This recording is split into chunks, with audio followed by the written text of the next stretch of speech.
특허청은 위조 상품을 발견했다. 그럼 어디로 신고하면 됩니까? 전화로는 1666-6464 유사유사로 기억을 해주시면 될 것 같고요. 전화번호 다시 한번 부탁드립니다. 1666-6464입니다. 위조 상품을 발견했다. 관세청 어디로 연락하면 됩니까? 125 115. 125 125 네, 맞습니다. 115 예. 어디로? 125 115. 충분히 아마 기억을 하실 것 같습니다.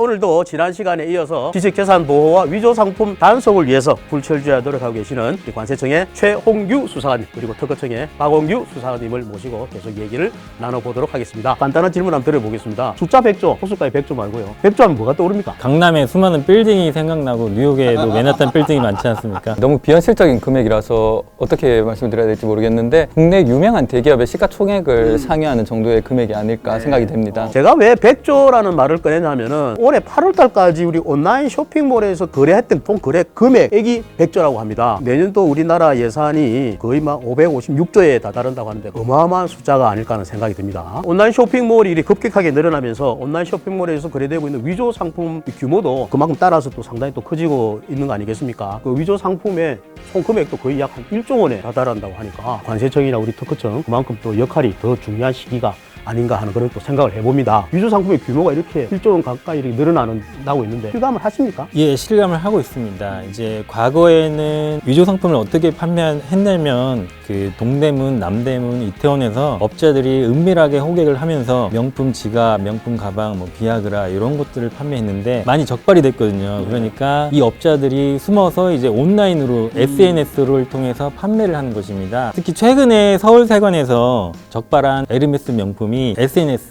그러니까 회원제로 운영하면서 판매를 했는데요. 이런 식으로 고가의 명품들을 은밀하게 판매하는 형태가 많이 늘어나고 있고요. 중저가 같은 경우에는 오픈마켓에서 판매를 많이 하고 있습니다. 그 업자들이 판매를 할 때는 병행수익 정품인 것처럼 소비자들을 속이고 판매를 하고 있는데 해마다 매우 증가를 하고 있기 때문에 저희도 큰 우려를 하고 있습니다. 저도 이제 단속을 하고 있는 입장에서 경험해본 바로는 과거에는 가방이나 지갑, 시계 같은 액세서리나 가방류들이 많이 유통이 되었다면 현재는 그 사람들이 명품에 대한 관심도도 올라가면서 의류나 신발 그리고 심지어 골프웨어까지 위조 상품이 유통되고 있는 것들을 실제로 확인을 하고 있습니다.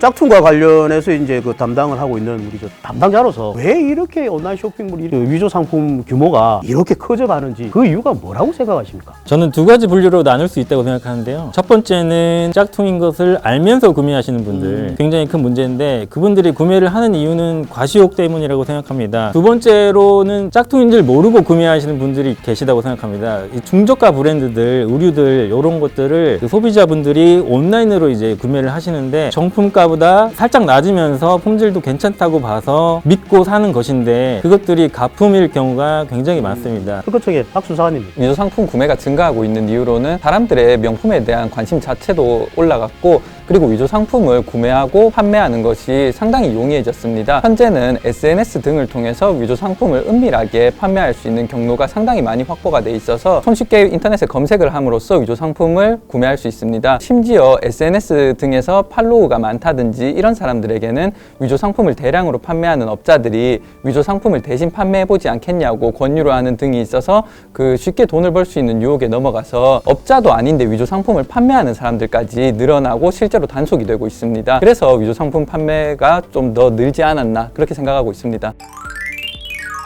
두 분은 이제 현장에서 이제 발로 뛰면서 비상처리한 사례들도 많이 있을 겁니다. 에피소드가 될 만한 적발 사례가 있다면 한 말씀해 주시죠. 일단 현장에서 저희가 적발했을 경우에 짝퉁 업자들 대부분이 망했다 이런 생각에 망연자실해 하십니다. 어떤 분들은 무릎 꿇고 울면서 한 번만 살려달라 이런 분들도 계시고요. 또 어떤 분들은 개인적으로 한번 만났으면 좋겠다 저를 이렇게 연락을 해오기도 합니다. 심한 경우에는 저한테 험담을 하면서 자기 몸에 있는 문신을 옷을 벗어 보여주고 이제 이런 경우도 있었습니다. 제가 가장 기억에 남았던 것은 올해 초에 제가 조사를 했던 것인데 펭수 짝퉁을 제가 단속을 했거든요. 실제로 보여드리면은 또 갖고 오셨네요. 예, 갖고 왔습니다. 그래서 이런 허접한 짝퉁 인형이 뽑기방에서 그때 당시에 유통이 되고 있었습니다. 이런 것들이 굉장히 동심을 파괴하는 것이거든요. 전국에 서울 시내 돌아다니고 경기도 일대 다 돌아다니고 하면서 뽑기방을 다 뒤져봤습니다. 있습니다. 경기도 시흥시 대학교 앞에 뽑기방에 이런 짝퉁 인형이 엄청 많았습니다. 그래서 그것을 역추적해가지고 수입업자까지 찾았고요. 창고도 물론 찾았고요. 펭수는 이런 저의 노력을 알고 있는지 궁금합니다. 펭수 보고 있나?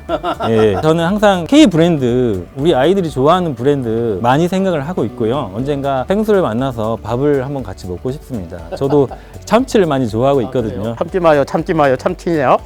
박 수사관님은 또 어떤 기상천외한 뭐 적발 사례 같은 거 있으면 소개 한번 해주시죠. 제가 조금 충격을 개인적으로 받았던 사건이 있는데 그 위조 상품을 온라인으로 판매하는 업자를 찾아서 가택압수수색을 하고 보니까 실제로 위조 상품을 판매하고 있던 사람이 업자가 아니라 미성년자 고등학생이었던 적이 있습니다. 어떻게 이렇게 위조 상품을 판매하게 된 것이냐고 물어보니까 자기가 명품에 관심이 많아서 SNS 같은 곳에 찾다가 위조 상품을 판매하는 업자가 메신저로 위조 상품 사진만 올려서 판매를 해보지 않겠느냐, 물건은 내가 보낼 테니까 배급만 자기 마진을 떼고 보내달라, 이렇게 해서 위조 상품 판매를 하게 되었다고 하는데, 사실 미성년자가 자기 미래를 위해서 꿈을 설계하고 이런 것에 집중해야 할 시기인데 돈을 쉽게 벌 수 있다는 유혹이 사실 미성년자가 더 취약하지 않습니까? 참 안타깝고, 그래서 미성년자들이 위험에 노출되지 않도록 더욱더 단속을 열심히 해야 되지 않나, 그런 생각을 하게 되는 계기가 되었습니다.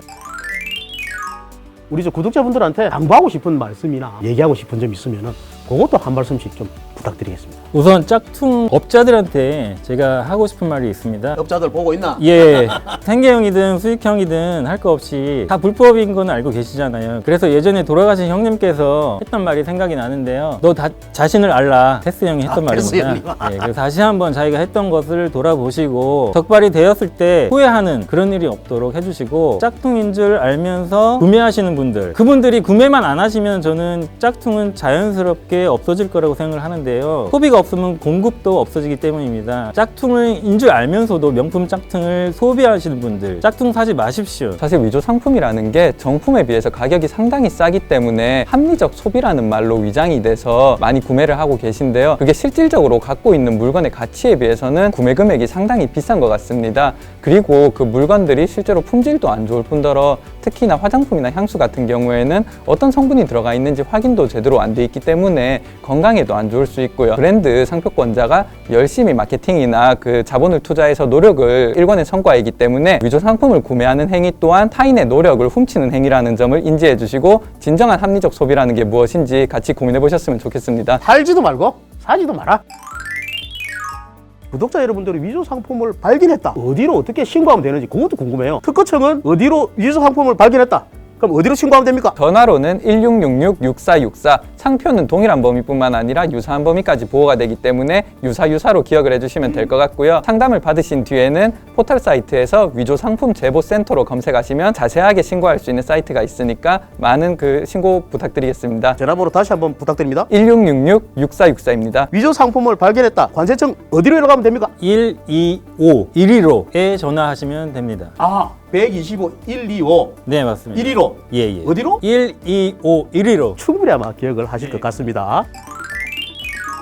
마지막 질문입니다. 소감이 어떠신지 하고, 상대방 기관에게 혹시 뭐 바라고 싶은 점이 있다든가 우리 구독자분들에게 미처 못한 말 마지막으로 한 말씀씩 부탁드리겠습니다. 박 수사관님이 제 예전에 협업했을 때 뵀던 분이라서 상당히 반가웠는데 말씀을 굉장히 잘하시네요. 얼굴도 더 잘생겨지신 것 같고 그래서 굉장히 위축되는 느낌이었습니다. 우리 진행자 분께서도 말씀을 굉장히 잘하시고, 그래서 특허청 유튜브 구독해서 계속 봐야겠다는 생각을 했습니다. 그래서 여러분들도 특허청, 관세청 유튜브 많이 사랑해 주시고 구독, 좋아요 눌러주세요. 그리고 끝으로 세관장님, 청장님, 관세청 직원분들 화이팅입니다. 사실 그 위조 상품 단속 업무에 매진을 하고 있느라 사실 다른 데 신경을 쓸 겨를이 없기도 했는데, 오늘 이렇게 또 비슷한 업무를 하고 계시는 관세청 수사관님께 많은 업무나 이런 것들을 들을 수 있게 되어서 좋은 기회였고, 이 기회를 통해서 관세청과 함께 위조 상품이 이제 수입되고 어떻게 유통되는지까지 조금 더 파악을 한 다음에 수사에 활용해서 더 열심히 단속을 하도록 하겠습니다. 특허나 상표나 디자인 같은 경우에는 실제로는 형체가 없는 재산이기 때문에